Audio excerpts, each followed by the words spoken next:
The cold bite of the Texas winter cut through Daisy Fletcher's threadbare shawl as she stood before her husband's fresh grave, the reality of her situation as harsh as the wind whipping across the cemetery. At 26, she was now a widow with a mountain of debt, a small ranch she couldn't maintain, and three dangerous men who'd been at the funeral not to pay respects, but to make it clear they expected payment with or without Thomas in the picture. Austin, Texas, 1878, was unforgiving to a woman alone. The whispers around town had already started. Poor Daisy Fletcher, such a shame about Thomas's gambling debts, wonder how long before she loses the ranch. She clutched the locket hanging at her throat, the only piece of jewelry she hadn't sold yet to keep food on the table. Mrs. Fletcher. The deep voice startled her, and Daisy turned to find herself looking up at a man she recognized from town but had never properly met. Tall, broad-shouldered, with sun-weathered skin and eyes the color of a summer storm. Yates Kincaid, the quiet cowboy who'd bought the property bordering hers about a year back. "Mr. Kincaid," she acknowledged, quickly wiping away her tears. "I didn't realize anyone else was still here. I wanted to offer my condolences without the crowd." He shifted his hat in his hands, a gesture of respect that seemed genuine compared to the hollow words she'd received all day. "And to make sure you got home safe." "That's kind but unnecessary, I can manage." His eyes flickered to the three men lingering by the cemetery gates: Emmett Randall and his two cousins, the men Thomas had foolishly borrowed from for one last big game. The men who now expected payment in 2 weeks or they'd take the ranch as compensation. Those men. Yates began. "Are none of your concern," Daisy cut in, though her voice trembled. "Thank you for your condolences, Mr. Kincaid." She turned to leave, but his voice stopped her. "Those men are dangerous, Mrs. Fletcher. I know they're kind." "So did Thomas," she replied bitterly, "and look where that got him." The doctor had called it a heart attack, but Daisy knew better. Thomas had been terrified for weeks, ever since Randall had come calling about the money. The strain had killed him as surely as if Randall had pulled a trigger. "Let me see you home," Yates said, not a question this time. Too tired to argue, Daisy nodded. They walked in silence past the Randalls, who tipped their hats with mocking smiles that made her skin crawl. 2 weeks, Mrs. Fletcher," Emmett called after her. "Not a day more." Yates's jaw tightened, but he said nothing as he helped her into her wagon and took the reins. The 10-minute ride to her small ranch passed in silence, but it wasn't uncomfortable. There was something steady about Yates Kincaid that Daisy found herself grateful for in that moment. At the ranch, he helped her down from the wagon. "Will you be all right here alone?" "I've been managing alone for some time," she admitted. Thomas wasn't much help these past months. She hadn't meant to say that aloud. Thomas had been a good man once before the gambling took hold. Before he started drinking to numb the losses, before he borrowed money from the wrong people. "If you need anything." Yates offered, "Thank you, but I'll be fine." The lie came easily after months of practice. He nodded, his expression unreadable as he mounted his own horse. "Good night, Mrs. Fletcher." She watched him ride away, a silhouette against the setting sun, before turning to face the small ranch house that felt emptier than ever. Inside, Daisy lit a lamp and sank into a chair at the kitchen table. The ledger before her told the same story it had for weeks. They were ruined. Thomas had borrowed $5,000 from Emmett Randall, an astronomical sum she had no hope of repaying. The ranch was worth maybe half that, and selling it wouldn't cover the debt anyway. She laid her head on the table and allowed herself to cry properly for the first time since Thomas's death 3 days ago. Not just for him, but for herself, for the life they'd planned when they'd come to Texas 6 years ago with such hope. Morning came with no answers but plenty of work. The few cattle they had left needed tending, as did the 2 horses and small vegetable garden that had been Daisy's pride before everything fell apart. She worked mechanically, moving from task to task as she had for months, her mind spinning with increasingly desperate ideas. She could try to sell the cattle, but that would barely make a dent in the debt. She could appeal to the bank for a loan, but she knew they wouldn't lend to a woman alone, especially one whose husband had died in debt. She could flee, but where would she go? Back to her parents in Missouri, who had opposed her marriage to Thomas in the first place. They'd take her in, but the humiliation would be unbearable. Lost in thought, she didn't hear the approaching rider until he was nearly at the house. Fear seized her had Randall come early to make more threats. But it was Yates Kincaid again, leading a second horse with a small deer draped across its back. "Mr. Kincaid," she greeted him, brushing hair from her face and acutely aware of her disheveled appearance. "Mrs. Fletcher." He dismounted smoothly. "I brought some venison, thought you might be low on supplies." The kindness nearly undid her. "I couldn't possibly, you can and you will," he said firmly. "I've got more than enough, and it'll just go to waste." Pride warred with practicality, and practicality won.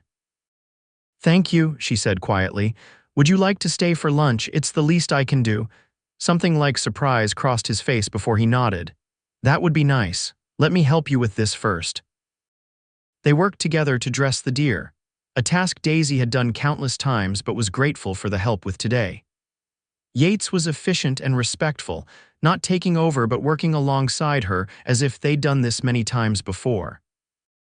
Over a simple lunch of bread and the fresh venison, Daisy found herself studying her guest.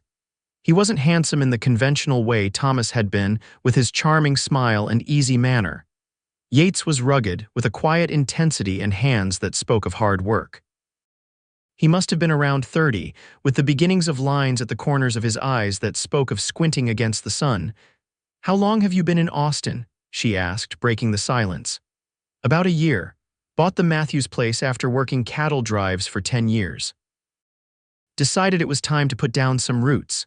"Do you have family?" A shadow crossed his face. "Not anymore. Lost my parents young and my brother in the war." "I'm sorry." She understood loss all too well. "It's just me now too, no children." Another failure that had weighed on her marriage. "It's a hard country for being alone," he said, then seemed to realize how that sounded. "I mean, I know what you mean," she assured him with the first genuine smile she'd managed in days. "And you're right." After lunch, Yates insisted on helping with the afternoon chores. They worked well together, and by the time the sun was setting, they'd accomplished more than Daisy would have on her own in 2 days. "You don't have to do all this," she said as they finished securing the barn. "I know." He wiped his brow, "but neighbors should help each other." "Is that what we are, neighbors?" He looked at her steadily. "For now, that's all we need to be." Something in his tone gave her pause. "Mr. Kincaid, if you're hoping for something in return for your kindness, I'm not," he said firmly, almost offended. "You're in mourning, Mrs. Fletcher." "I'm just being neighborly." Shame washed over her. "I'm sorry, it's just, people aren't usually kind without wanting something in return. Maybe you've been around the wrong people." The simple statement hung in the air between them, heavy with truth. Thomas had been charming but selfish, surrounded by friends cut from the same cloth. Yates Kincaid was different. "Thank you," she said finally. "For everything today." He nodded, put on his hat and mounted his horse. "I'll be back tomorrow to help with those fence posts." Before she could protest, he was riding away, leaving Daisy staring after him with a mixture of confusion and something dangerously close to hope. True to his word, Yates returned the next day and the next. They fell into a routine, working side by side on the endless tasks required to keep the ranch functioning. He never mentioned the debt hanging over her head, and she didn't bring it up, though the deadline loomed closer with each passing day. A week after the funeral, Daisy rode into town for supplies, careful to avoid the saloon where Randall and his cousins were likely to be. But Austin was a small place, and as she was tying up her horse outside the general store, a hand closed around her arm. "Mrs. Fletcher." Emmett Randall's breath reeked of whiskey despite the early hour. "Been wondering when you'd show your pretty face in town." She pulled away, heart pounding. "Mr. Randall, I have nothing to say to you until our agreed-upon date." "That's so?" His smile never reached his cold eyes. "Because word is, you've got yourself a new man already. Kincaid's been spending an awful lot of time at your place." Heat rushed to her face. "Mr. Kincaid is a neighbor helping with chores I can't manage alone, nothing more." "Sure about that?" Randall stepped closer. "Because if you've got a man now, maybe he'd like to settle your husband's debts. Save me the trouble of taking that worthless piece of land off your hands." "The land isn't worthless," she snapped before she could stop herself. Randall's smile widened. "No." "Then why'd your husband offer it as collateral for a loan he knew he couldn't repay?" He leaned in closer. "You know what I think? I think there's something on that land he didn't tell you about, something valuable." The insinuation confused her. Thomas hadn't mentioned anything about the land being valuable beyond its use for ranching, which it was only moderately good for. "You're mistaken," she said firmly, "and I'd appreciate if you'd unhand me. People are watching." It was true several townspeople had paused to observe the interaction, including Sheriff Miller, who was making his way toward them with a purposeful stride. Randall released her arm but leaned in to whisper, "1 week left, Mrs. Fletcher. Then everything you have is mine." He walked away just as the sheriff reached them. "Everything all right here, Mrs. Fletcher?" "Yes, Sheriff, just a business discussion." The sheriff's expression made it clear he didn't believe her, but he nodded. "You let me know if there's any trouble and pass my regards to Kincaid. Good man." "You know Mr. Kincaid well?" she asked, curious. "Served with his brother in the war, different units, but we crossed paths. Yates came looking for him after, not knowing he'd fallen at Gettysburg. Been keeping an eye on him since he settled here." The sheriff's eyes narrowed. "Randall giving you trouble about Thomas's debts?" Daisy hesitated. "Nothing I can't handle, MMM." The sheriff clearly didn't believe that either. "Well, my door's always open if you need help." She thanked him and continued with her errands, but Randall's words echoed in her mind. What had Thomas thought was valuable about their land? And why hadn't he told her? When she returned home, Yates was already there, mending a section of fence that had been damaged in the last storm. She watched him work for a moment, appreciating the efficiency of his movements and the quiet competence he brought to everything he did. "You don't have to keep doing this," she said as she approached. He glanced up, a rare smile softening his features. "I know, but I want to." "Why?" The question had been burning inside her for days. He set down his tools and faced her fully. "Because it needs doing, and you shouldn't have to do it alone. There are plenty of people in need of help. You can't help them all." "I'm not trying to help them all, just you." The simple honesty of his answer caught her off guard. "Mr. Kincaid Yates, I appreciate everything you've done, but I can't keep accepting your help without understanding why you're giving it." He was quiet for a long moment, his eyes on the distant hills. "I knew Thomas before you did." This revelation stunned her. "What? We were young, working the same cattle drive up from Mexico. He saved my life when a rattlesnake spooked my horse. I got thrown, knocked unconscious. He killed the snake before it could strike and got me to a doctor." Yates met her eyes. "I owed him a debt I never got to repay." Daisy absorbed this information, trying to reconcile it with what she knew of her husband. "He never mentioned knowing you. Probably didn't recognize me. It was 15 years ago and I've changed a lot, but I recognized him when I moved here last year. Wanted to approach him, but then I heard about his troubles, the gambling," she said flatly. Yates nodded. "I figured the last thing he needed was someone from his past showing up, but when I heard about his death and then saw Randall at the funeral," he shrugged.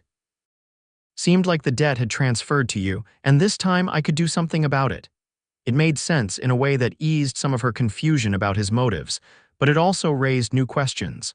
"So this is all about repaying a debt to Thomas?" Something shifted in his expression. "It started that way." The implication hung between them, unspoken but unmistakable. Before either could address it, the sound of approaching riders drew their attention. Emmett Randall and his cousins rode up to the fence line, their expressions a mixture of amusement and malice. "Well, isn't this cozy?" Randall called out. "Afternoon, Mrs. Fletcher, Kincaid." Yates stepped slightly in front of Daisy, his posture tense but controlled. "Randall, you're trespassing."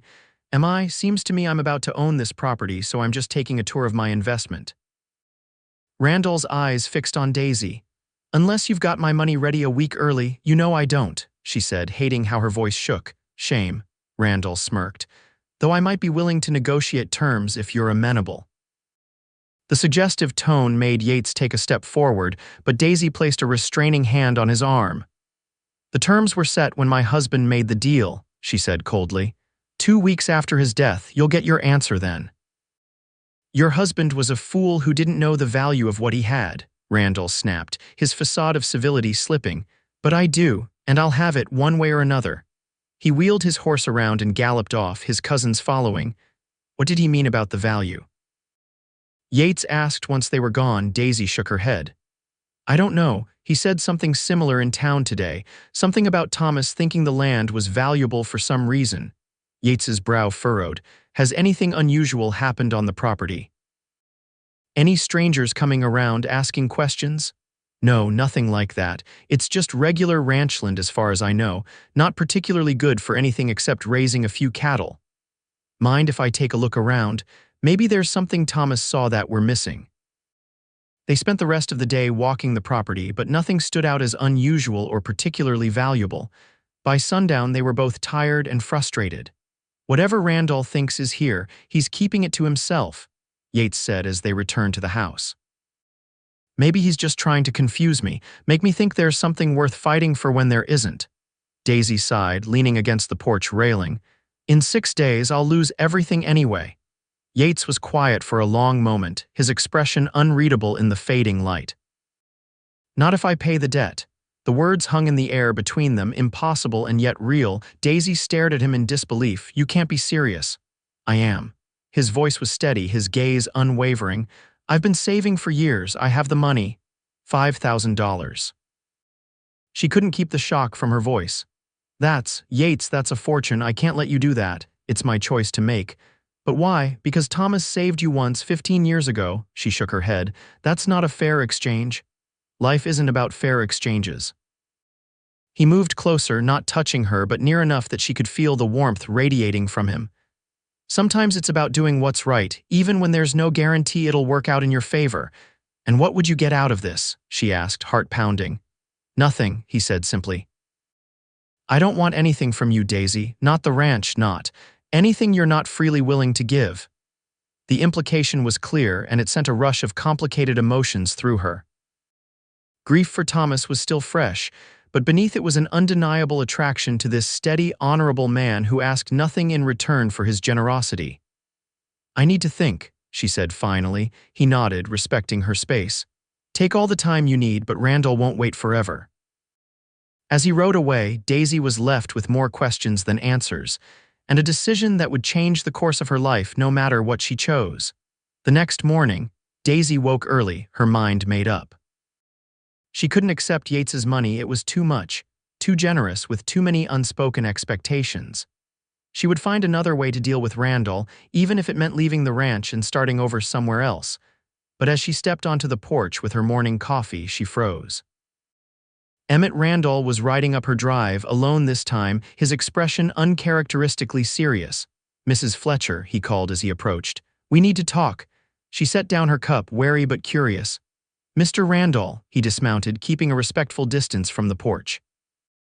I've been thinking about our arrangement, and I'm prepared to make you a new offer. I'm listening. I'll forgive the entire debt in exchange for mineral rights to your property. Daisy blinked in surprise. Mineral rights. Yes, you keep the land, the house, everything above ground. I get the rights to anything below it, understanding dawned. You think there's oil here, Randall's eyes narrowed, or something else valuable. Your husband thought so too. It's why he was so desperate to keep the place despite his debts. This was news to Daisy. Thomas had never mentioned anything about potential minerals or oil on their land. He'd been attached to the ranch, certainly, but she'd attributed that to pride and stubbornness. How do you know what my husband thought? He told me when he was trying to borrow more money. Said the land would be worth 10 times what he owed once he found what was underneath it. Randall's smile was cold. He was a drunk and a gambler, but he wasn't stupid. He knew something. Daisy's mind raced. If there really was something valuable beneath their land, it could change everything. But giving away the mineral rights could also mean losing control of the property entirely if Randall started drilling or mining. I need time to consider this, she said carefully. You have until tomorrow, Randall replied, mounting his horse. After that, I want my money or the whole property. Not just what's beneath it. As he rode away, Daisy sank onto the porch steps, her mind whirling. If Thomas had believed there was something valuable on their land, why hadn't he told her? And how could she verify it before making a decision that could affect the rest of her life? She needed help, and there was only one person she trusted to give it. Yates arrived an hour after her message, his expression concerned as she explained Randall's offer and Thomas's apparent belief in something valuable beneath their land.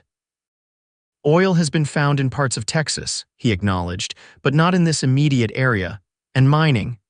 Well, there are some minerals that could be valuable, but finding them takes expertise and equipment. So how do we know if Thomas was right or just desperate? Daisy asked. Yates considered this. There's a geologist in San Antonio I know, former Army engineer who maps potential mining sites now. We could send him a telegram, see if he'd be willing to come take a look.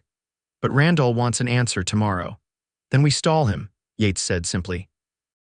Tell him you're considering his offer but need more time. He's waited this long. Another week won't kill him if he thinks there's something valuable at stake. The plan made sense, but Daisy hesitated.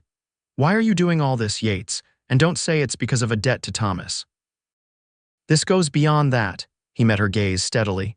Because in the week I've spent with you, I've come to care about what happens to you, more than I should, given that you're still grieving your husband. The honesty of his answer touched something deep within her. I am grieving, she admitted. But not in the way you might think. Thomas and I, things hadn't been right between us for a long time before he died. She hadn't admitted that to anyone, not even herself fully, but it was true. The gambling, the drinking, the lies, they had eroded the love she'd once felt until all that remained was duty and habit. I'm sorry, Yates said softly. Don't be, it's not your fault. She took a deep breath. Let's send that telegram to your friend and then I'll deal with Randall. The next day, Randall returned as promised, this time with his cousins flanking him. Daisy met them in the yard, Yates a solid presence beside her. Well, Randall demanded, do we have a deal? I need more time, Daisy said firmly. If there is something valuable on this land, I want to know exactly what it is before I sign away the rights to it. Randall's eyes narrowed. That wasn't the offer. The offer was take it or pay your debt. Now, the debt isn't due for 5 more days, Yates interjected calmly. Mrs. Fletcher is entitled to that time to make her decision. Stay out of this, Kincaid, one of the cousins growled. This is between Randall and the widow. Not anymore, Yates replied, his hand moving casually closer to the gun at his hip. Mrs. Fletcher has asked for my help and I'm giving it. Tension crackled in the air as the men sized each other up. Randall broke the silence with a harsh laugh. Fine, 5 more days, but not a minute more. He leaned forward in his saddle. And if you find what Thomas was looking for in that time, I'll expect a much better deal than just the mineral rights. After they'd gone, Daisy let out a shaky breath. That buys us some time at least. Yes, Yates agreed, but not much. If your husband really did know something about this land, we need to find out what it was fast. They spent the next 2 days combing through Thomas's papers, searching for any clue about what he might have discovered. On the afternoon of the second day, as they were going through a trunk in the attic, Daisy found a worn journal she'd never seen before. This isn't Thomas's handwriting, she said, frowning at the faded pages. Yates looked over her shoulder. It's old. Looks like it might date back to the 1840s or 50s. They brought it downstairs and spread the pages on the kitchen table. The journal belonged to a man named Samuel Fletcher, Thomas's grandfather, who had been one of the early settlers in the area. Listen to this, Daisy said, reading from an entry dated 1852. Found strange rocks in the North Creek bed today, heavier than they should be with odd colorings. Reminded me of specimens I saw in California, taking some to town to show the assayer. She flipped forward a few pages. Assayer confirms presence of gold in the samples, but says the deposit is likely small based on the area. Advised me to keep the find quiet to avoid a rush. Have marked the location on my map and will explore further when time allows. Gold, Yates's eyebrows rose. That would explain Thomas's interest. And Randall's, Daisy added grimly. But where's the map Samuel mentions? They searched through the rest of the journal and the trunk but found nothing. It wasn't until Daisy remembered the old family Bible that they made progress.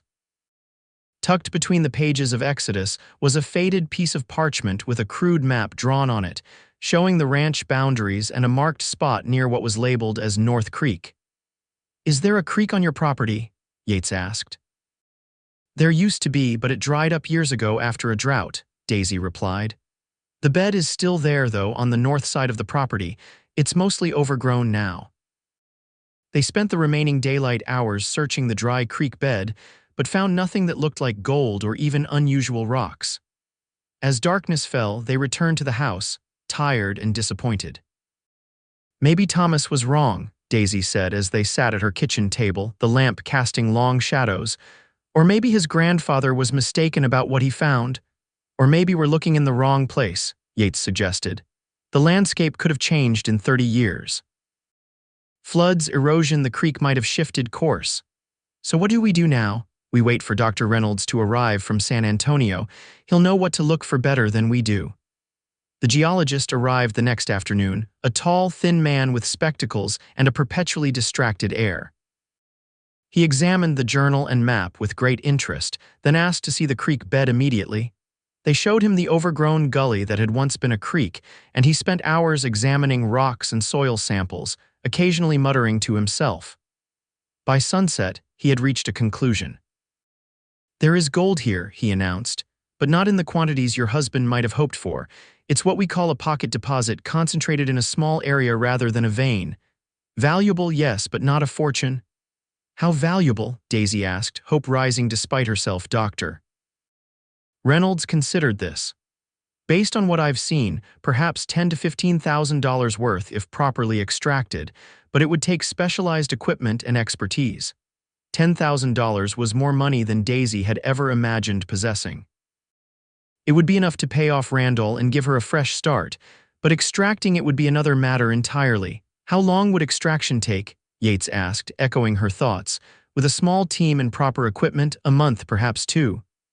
The geologist adjusted his spectacles. "But you'd need capital to begin operations," which they didn't have. And Randall wouldn't wait. After Dr. Reynolds departed with promises to send a more detailed report, Daisy and Yates sat on the porch, watching the stars emerge in the vast Texas sky. "We know it's there now," Yates said quietly. "That's something. But what good does it do us if we can't get to it before Randall takes the property?" "I could still pay your debt," he offered again. "Then we'd have time to properly extract the gold," though we didn't escape her notice. "And then what? I pay you back." He turned to look at her, his expression serious in the moonlight. "I told you I don't want anything from you, Daisy. The money is yours to do with as you please." "I don't understand you," she said, frustration bleeding into her voice. "No one gives away a fortune for nothing." "Not nothing," he corrected softly. "For a chance." "A chance at what?" "A future. Maybe together if that's what you want too, but I won't pressure you into anything, Daisy.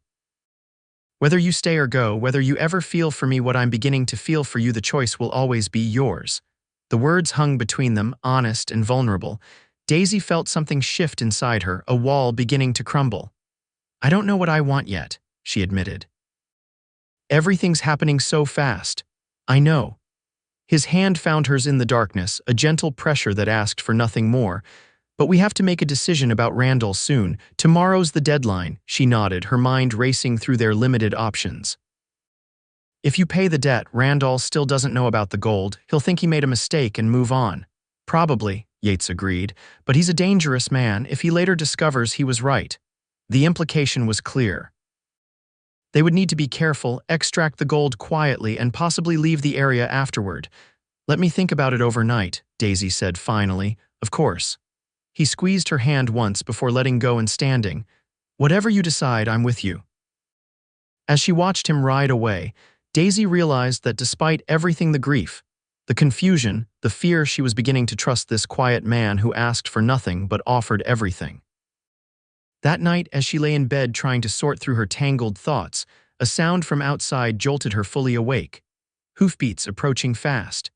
Then voices, angry and slurred with alcohol. "Randall." She slipped from bed and pulled on a robe, grabbing the shotgun Thomas had kept by the door. From the window, she could see 3 riders dismounting in her yard, Randall at their center. "Come out, Mrs. Fletcher," he shouted, his voice carrying easily in the still night. "Time's up." Heart-pounding, Daisy opened the door but stayed on the porch, shotgun visible but not aimed. "It's not morning yet, Mr. Randall." "Close enough," he slurred. "Made my decision. Don't want the mineral rights after all. Want the whole damn property." His cousins laughed, and Daisy noticed with growing alarm that all 3 men had bottles in hand and guns at their hips. "You're drunk, Mr. Randall. Come back in the morning and we'll discuss this properly." "No more discussion." He took a menacing step forward. "Sign the deed over now or we'll burn this place to the ground with you in it." One of the cousins produced a torch, lighting it with exaggerated care. Fear turned Daisy's blood cold, but she stood her ground.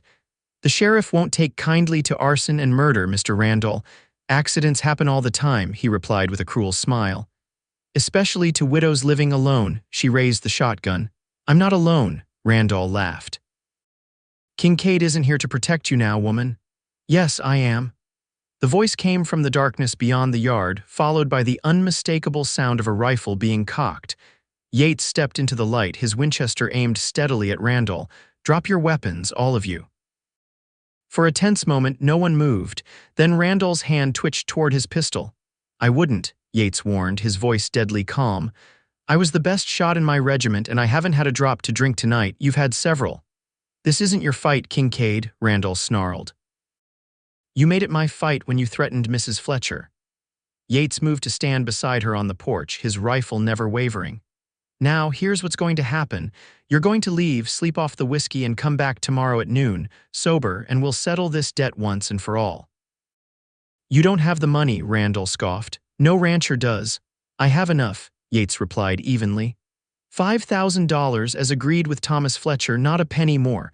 Surprise flickered across Randall's face before he masked it with anger. And if I refuse?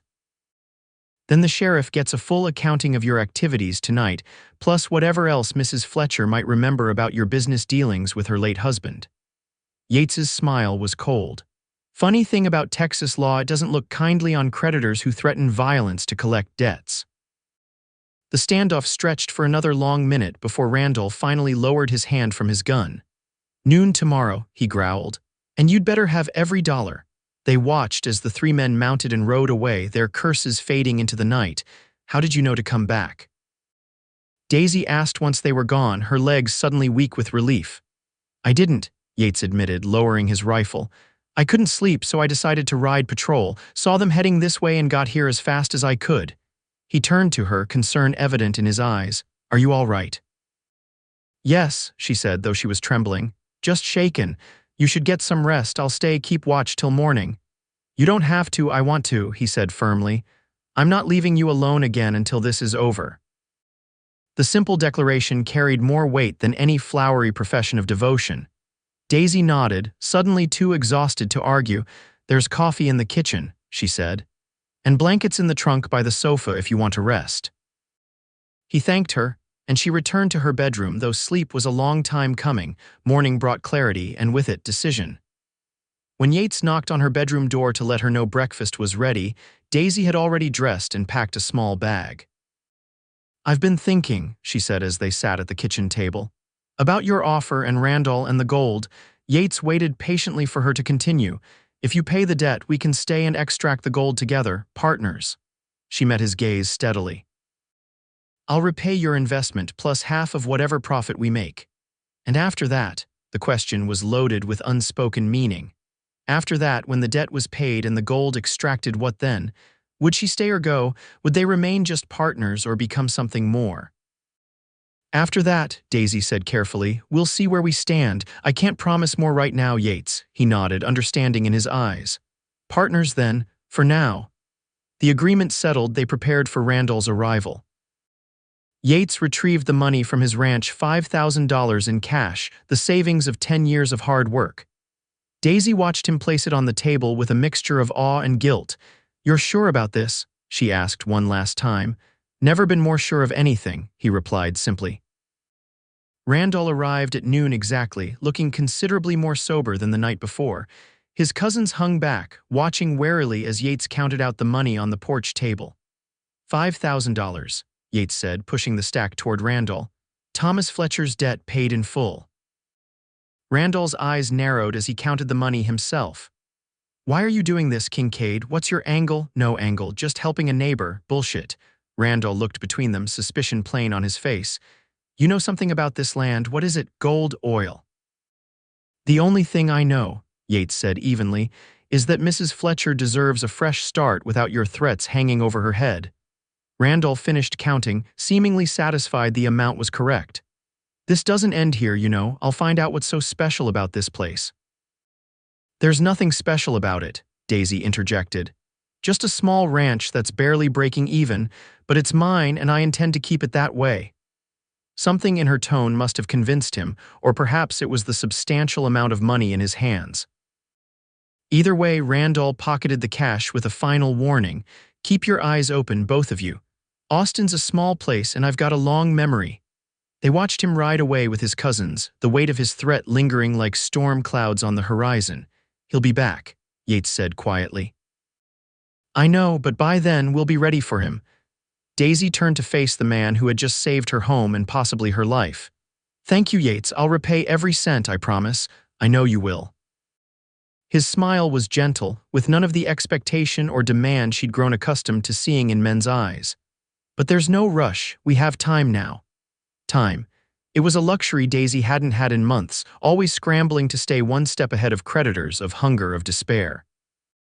Now, thanks to Yates, she had time to grieve properly, to rebuild her life, to decide what and who she wanted in her future. As they stood together on the porch, watching the dust settle on the horizon where Randall had disappeared, Daisy felt something unfamiliar stirring inside her.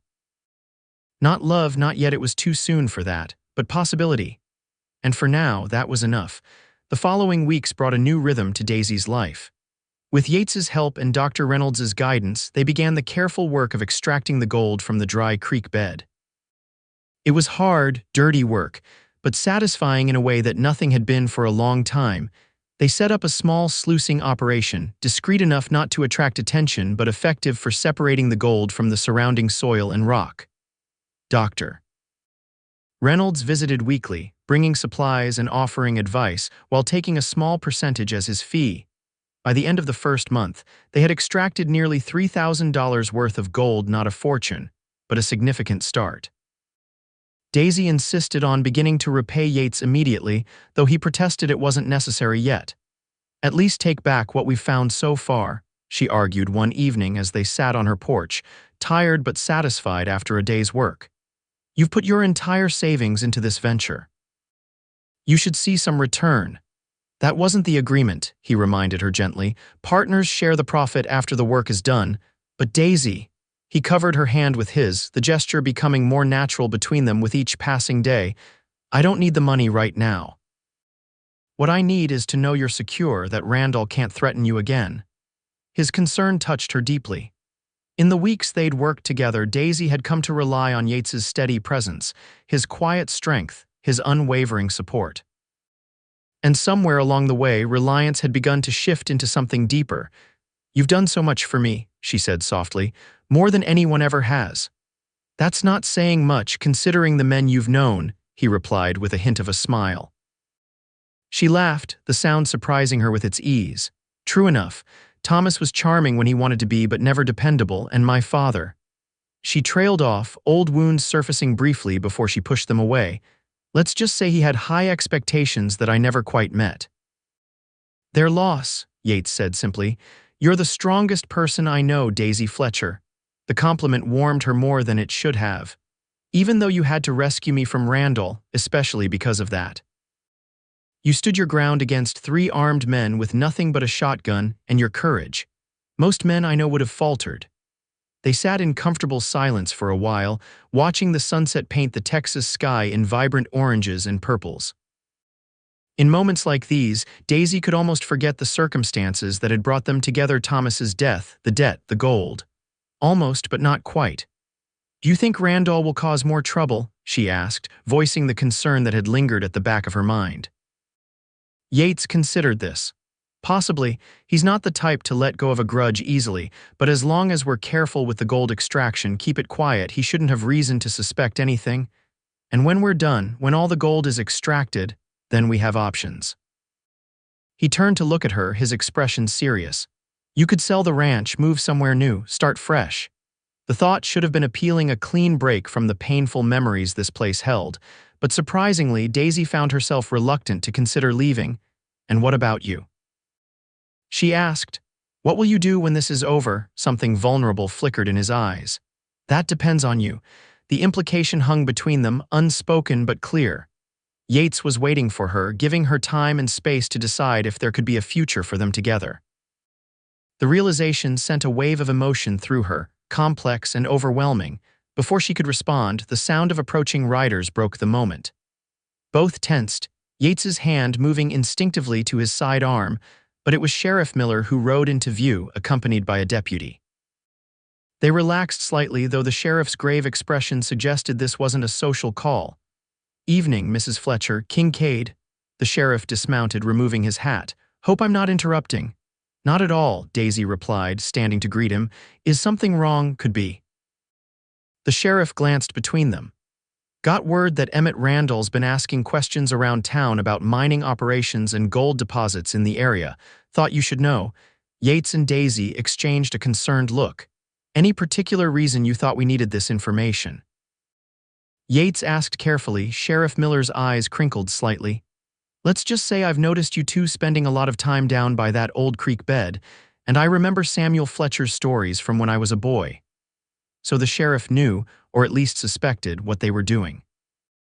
Daisy tensed, uncertain if this meant trouble. "We're not breaking any laws," she said defensively. "Never said you were," the sheriff assured her. "Gold's on your property, it's yours to extract." "But Randall's been drinking heavily since that business with your husband's debt got settled, and he's making threats. Said something about being cheated out of what was rightfully his."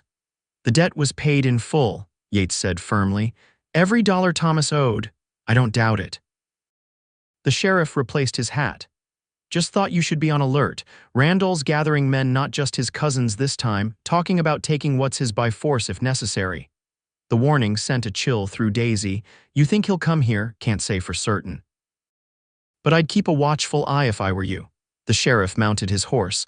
"And maybe consider expediting whatever business you have with that creek bed." After he'd gone, Daisy turned to Yates, fear evident in her expression. "What do we do now?" He took her hand, his grip firm and reassuring. "We finish extracting the gold as quickly as possible, and I stay here with you until it's done." "Stay? You mean, I'm not leaving you alone again, not with Randall making threats." His expression softened. "If that's all right with you." The offer should have offended her pride, but instead it filled her with relief. "Yes," she said simply. "Please stay." That night, as Yates made a pallet for himself in the front room, Daisy lay awake in her bed, thoughts tumbling over one another. The sheriff's warning, the hastened timeline for extracting the gold, and most of all, Yates's presence in her home all combined to create a sense of both urgency and possibility that kept sleep at bay. She was no longer in mourning for Thomas. If she was honest with herself, that mourning had ended long before his death, as their marriage crumbled under the weight of his addictions. What she mourned was the dream they'd shared when they'd first come to Texas, a home, a family, a life built together. Now, unexpectedly, a new dream was taking shape. One that included a quiet man with storm-colored eyes and hands that were gentle despite their strength. A man who asked for nothing but offered everything. The realization both thrilled and terrified her. The next morning brought a new intensity to their work. With Dr. Reynolds's advice, they modified their extraction process to work faster, though less efficiently. What might have taken another month or two would now be completed in weeks, even days if they were lucky. Yates rode into town daily for supplies, always returning with news. Randall gathering men at the saloon, boasting of a score to settle, rumors spreading about gold on the Fletcher property, curious townsfolk wondering about the sudden partnership between the widow and her neighbor. "People are talking," he reported one afternoon as they worked side by side at the sluice. "About us." Daisy paused, wiping sweat from her brow. "What are they saying?" "What you'd expect. That it's too soon after Thomas, that there must be something valuable here to keep me around." He glanced at her. "That I've taken advantage of a vulnerable widow." The last accusation stung, though Daisy knew it was far from the truth. If anything, she worried she was taking advantage of Yates's generosity. "Let them talk," she said firmly. "We know the truth." "And what is the truth, Daisy?" His voice was quiet, his eyes searching hers. The question caught her off guard, though perhaps it shouldn't have. They'd been dancing around the growing connection between them for weeks, neither willing to be the first to acknowledge it openly. "The truth is," she began, but was interrupted by the distant sound of gunfire. Both froze, then Yates was moving, pulling her away from the creek bed toward the cover of a nearby outcropping of rocks. "Stay down," he ordered, drawing his pistol. Could be hunters, but more shots rang out, closer this time, followed by the sound of approaching horses. "Not hunters," Daisy whispered, fear tightening her throat. Yates's expression hardened. "Randall, we need to get back to the house where we have better cover and more ammunition." They moved carefully through the brush, taking advantage of the rolling terrain to stay hidden as they made their way toward the ranch house. The sounds of pursuit grew closer, at least 4 riders, maybe more, making no effort to disguise their approach. When they reached the edge of the cleared land surrounding the house, Yates pulled Daisy behind a large oak tree. "I'll draw their attention," he said, checking his ammunition. "You make a run for the house, bar the door, and get the shotgun ready." "I'm not leaving you out here alone," she protested. "Daisy, please, no." She met his gaze steadily. "We go together or not at all." Something shifted in his expression, pride, perhaps, or deeper emotion. "Together then, but stay low and move fast." They made it halfway to the house before the first bullets whizzed past them. Yates returned fire, providing cover as they ran the final distance to the porch. Once inside, they barred the door and positioned themselves at windows, Daisy with the shotgun, Yates with his Winchester. Outside, Randall and 5 other men had taken positions around the perimeter of the yard. "Come out, Fletcher," Randall shouted. "We know about the gold. It should have been mine." "There's no gold here, Randall," Yates called back. "Just a widow trying to make a living and a neighbor helping her out." Laughter greeted this claim. "Nice try, Kincaid, but we followed your geologist friend from San Antonio. He talked real easy once we got some whiskey in him." Daisy's heart sank. "Doctor." Reynolds had been their one outside confidant if he'd revealed the presence of gold. "The law's on our side, Randall," she shouted. "This is my land." "Law's a long way off right now, madam," came the reply, "and possession is 9/10 of it anyway." A barrage of gunfire followed, bullets splintering wood and shattering windows. Yates and Daisy returned fire sparingly, conserving ammunition and aiming carefully when they did shoot. "We can't hold them off forever," Daisy said during a lull in the shooting. Yates nodded grimly. Sheriff Miller mentioned Randall was gathering men. He might already be on his way. "And if he's not," their eyes met, understanding passing between them. If help wasn't coming, they would eventually be overrun or forced out by fire. "I'm sorry, Daisy," Yates said softly. "This is my fault. I should have been more careful with the gold extraction, more discreet with Dr. Reynolds." "No," she replied firmly. "This is Randall's doing, not yours, and Thomas's for getting involved with him in the first place." She took a deep breath. "If we don't make it out of this, I want you to know something." His expression softened despite the danger surrounding them.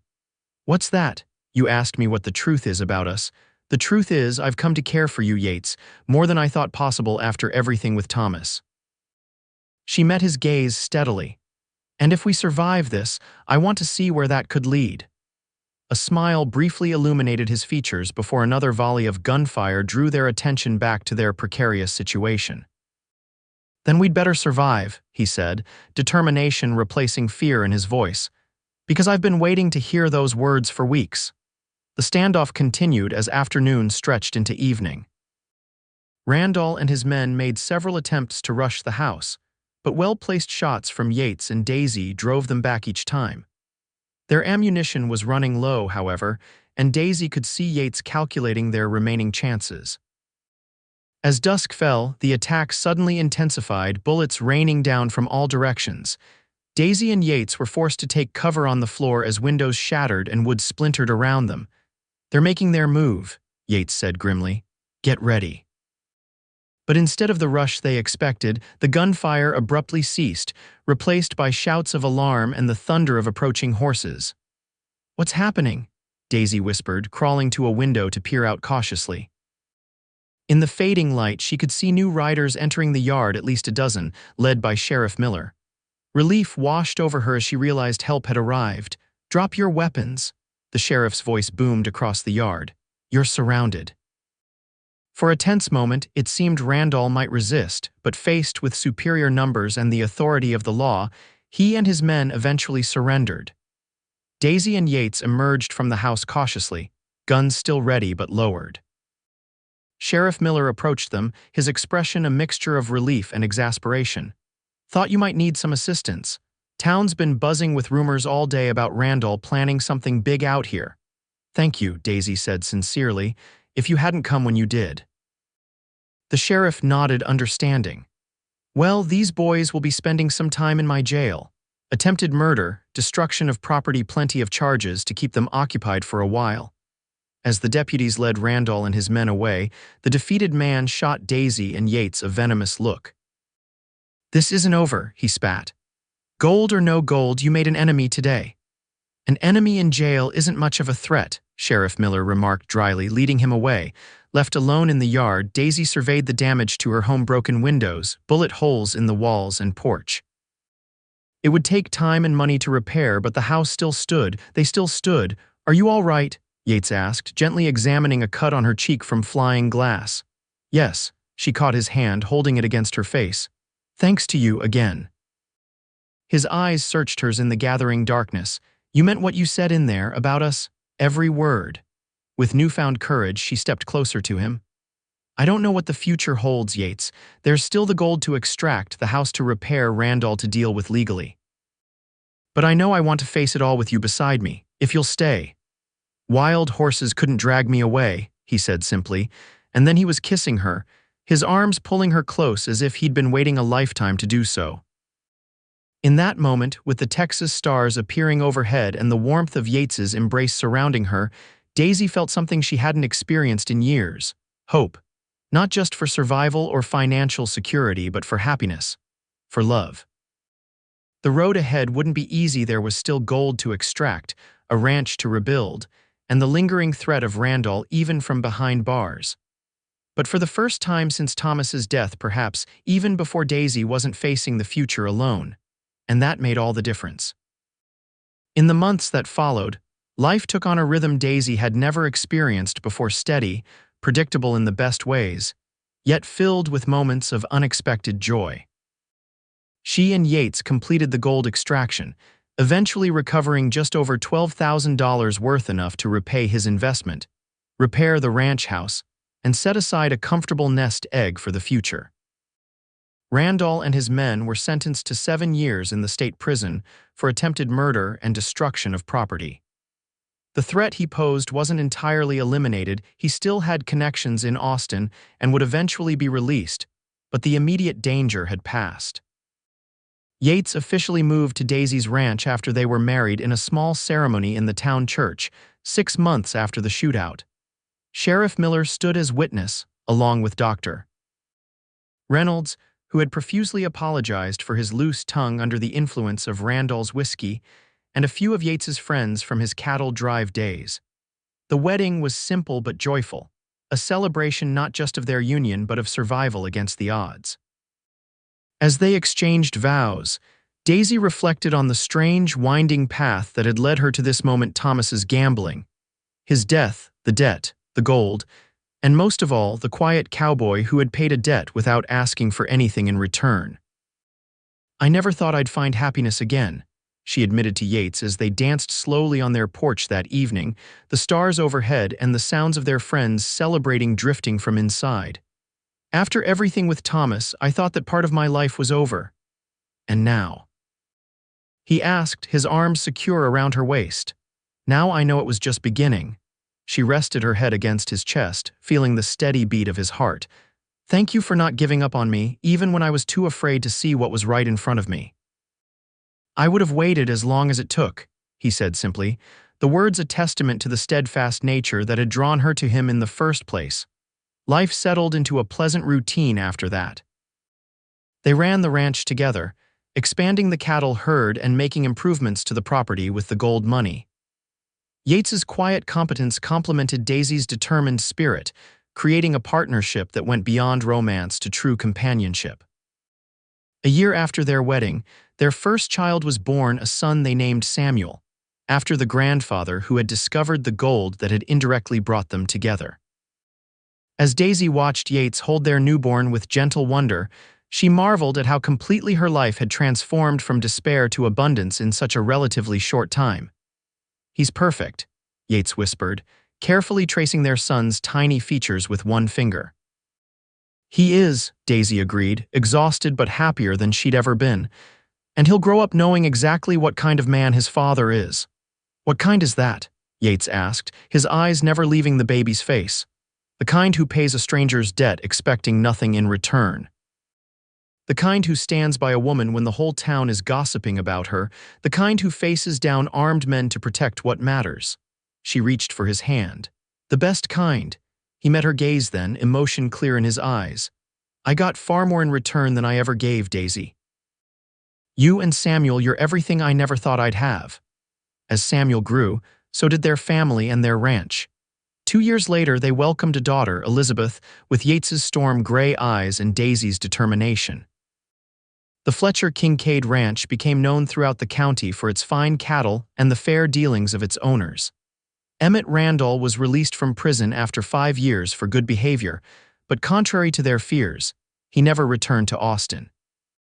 Word reached them that he'd headed west to California, chasing rumors of bigger opportunities and easier money. The shadow he'd cast over their lives gradually faded, replaced by the bright reality of the family and home they'd built together. On the 10th anniversary of Thomas's death, a date that had once brought only pain, but now marked the beginning of the journey that had led to her current happiness, Daisy stood at his grave alone for the first time in years. She placed a single flower on the headstone, not out of lingering romantic attachment but out of acknowledgement of the complicated path that had brought her to where she was now. "I forgive you," she said quietly to the stone. "For the gambling, the lies, all of it. It nearly destroyed me, but in the end it led me to Yates, to my children, to a life I never imagined possible." As she spoke the words, Daisy felt a weight lift that she hadn't realized she was still carrying, not grief or anger, but the final vestiges of what might have been. Thomas had made his choices and they had led to his downfall, but her choices had led to redemption, to love, to a future bright with possibility. She returned home to find Yates on the porch, watching Samuel and Elizabeth play in the yard. He rose when he saw her, understanding in his eyes. "All right?" he asked simply. "Better than all right," she replied, taking his hand and leaning into his solid warmth. "I was just thinking about how strangely life works out sometimes. If Thomas hadn't gotten into debt with Randall, if you hadn't paid that debt. If you hadn't been brave enough to start over," he added, wrapping an arm around her shoulders. "We might never have found each other," she finished, watching their children's laughter illuminate the yard like sunlight, "and that would have been the greatest loss of all." As the sun set over their ranch, painting the Texas sky in brilliant hues of orange and purple, Daisy Fletcher Kincaid reflected on the long, winding road that had brought her to this moment of perfect contentment. From the depths of grief and despair, through danger and uncertainty, to the steady, unwavering love of a man who had asked for nothing but given everything, it hadn't been an easy journey. But it had led exactly where she was meant to be, and in the end, that made every hardship worthwhile.